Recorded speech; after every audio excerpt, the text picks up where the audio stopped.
old rotten pine stumps.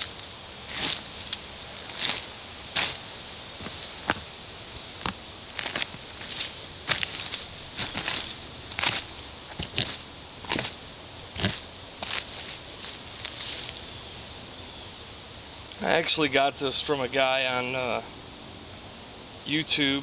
He has a channel, and he's also on Bushcraft USA forums.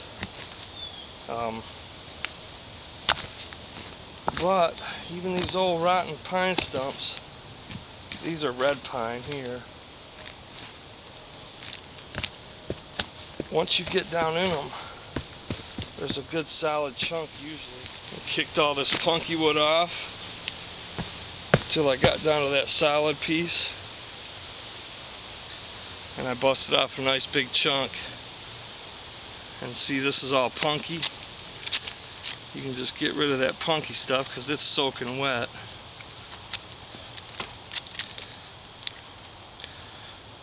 This side's all punky and wet. This side's nice and solid yet and dry.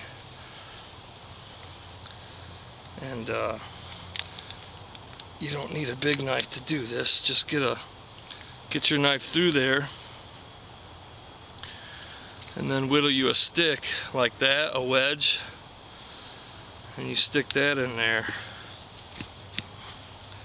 and use that to split your wood. You can use this to batten your wood as well. Like if you're out in the woods and all you have is a little pocket knife, you can start the batten with the pocket knife and then just spread it a little bit and insert this wedge and use this to batten the wood, rather than, you know, risk damaging your small pocket knife. Because this is typically what I carry. I don't carry a big hunting knife, and I don't carry an axe either, or a hatchet.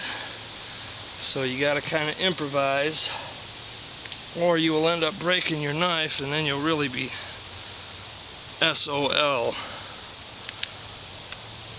But once you get all that wet wood off of there, see how rotten that is? But look how nice and fresh this is.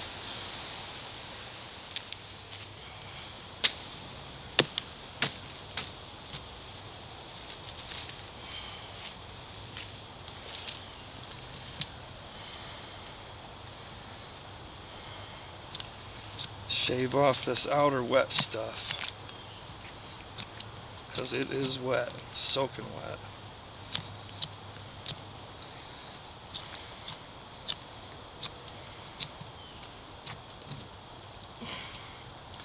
Until you get down to the fat wood. That's what most people call this, fat wood, I believe. But it's essentially, it's just pine resin soaked pine. And it almost cuts like wax. That's how you know you got the good stuff.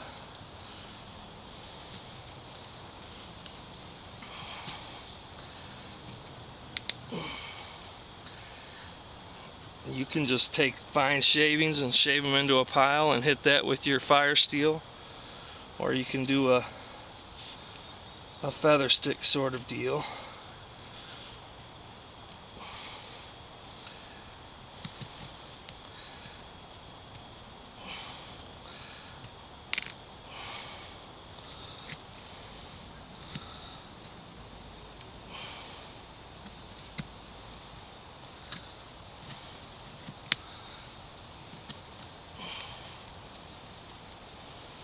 Like that.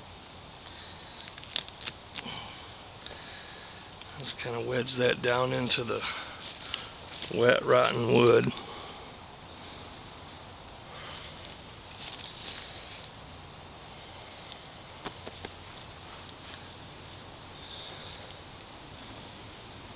Now if you're using a fire steel, you might want to shave that up a little bit thinner, but I'm almost certain that that would probably ignite with my fire steel, because it doesn't take much to get it going, and once it's going, it burns and burns. Even if it's kind of windy, it'll still burn. But it does produce a lot of black smoke. So you don't want to be standing over top of it or you'll be covered in soot.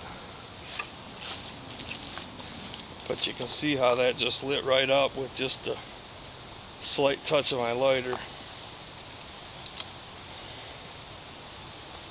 I probably would have had to shave those shavings a little bit thinner or make some scrapings if I was using a fire steel. But that's a real good way to get a fire going if all you have is wet wood. Because that's what I've got today, is a lot of really wet wood. It's been raining for 2 days straight. This log is so soaked.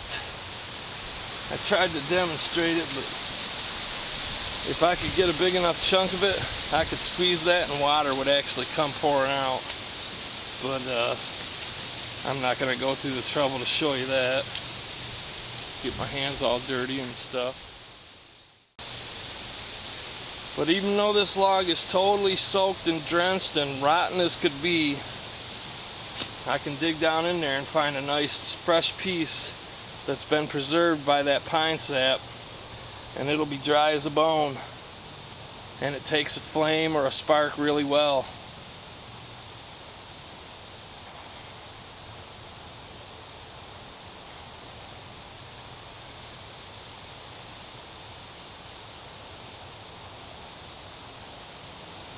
And it burns for a good long time. I just shaved off a few pieces there real quick to show you, but if you took your time and made a nice feather stick, it would actually work like a candle.